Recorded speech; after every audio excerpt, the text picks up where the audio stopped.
मुसीबत को झटक दो। एक किसान के पास एक गधा था। वह काफी बूढ़ा हो चुका था। एक दिन वह चरने के लिए पास ही खेत में गया और असावधानी के कारण एक सूखे कुएं में गिर पड़ा। जैसे ही वह कुएं में गिरा, डर के मारे जोर जोर से रेंकने लगा। उसके रेंकने की आवाज़ जब किसान ने सुनी तो वह दौड़ा दौड़ा खेत के उस कुएं के पास आया। वहां उसने देखा कि उसका गड्ढा कुएं में गिरा हुआ है। उसने उसे कुएं से बाहर निकालने का बहुत प्रयास किया, किंतु सब व्यर्थ रहा। अंत में थक हारकर उसने सोचा कि इस गधे को कुएं से बाहर निकालने का प्रयास निरर्थक है। वैसे भी यह गधा बूढ़ा हो चुका है, इसलिए मिट्टी डालकर इसे कुएं में ही दफना दिया जाना उचित होगा।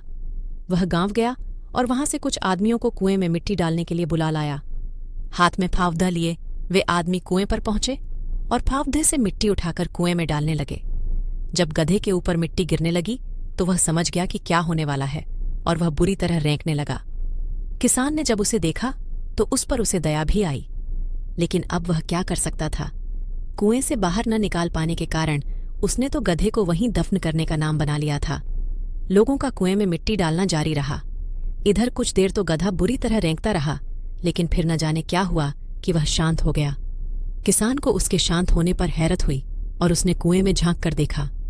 कुएं में हो रहा था, उसने उसे और हैरत में डाल दिया। लोग कुएं में मिट्टी डालते और जब वह मिट्टी गधे पर गिरती तो वह उसे झटक कर गिरा देता और जमा मिट्टी के ढेर पर चढ़ जाता। हर बार वह ऐसा ही करता। लोगों का कुएं में मिट्टी डालना जारी रहा और गधे का मिट्टी को झटक कर मिट्टी के ढेर पर चढ़ना जारी रहा। कुछ ही देर में कुआं मिट्टी से भर गया और गधा बाहर आ गया। सीख दोस्तों, जिंदगी भी विभिन्न समस्याओं के रूप में हम पर मिट्टी फेंकती है। यदि हम उनसे डर गए और हार मानकर बिना कुछ करे बस परेशान होते रहे या रोते रहे तो उस मिट्टी के नीचे ही दफन हो जाएंगे। इसलिए जब जीवन में समस्याएं आए तो उनसे डरे नहीं, सकारात्मक रहकर उनका सामना करें, उनका निराकरण करने का प्रयास करें और जीवन में एक एक कदम आगे बढ़ते जाएं। कोई भी समस्या स्थायी नहीं होती, उनका हिम्मत से सामना करें। कुछ समय बाद आप देखेंगे कि वही समस्याएं आपके जीवन में मील का पत्थर साबित होंगी।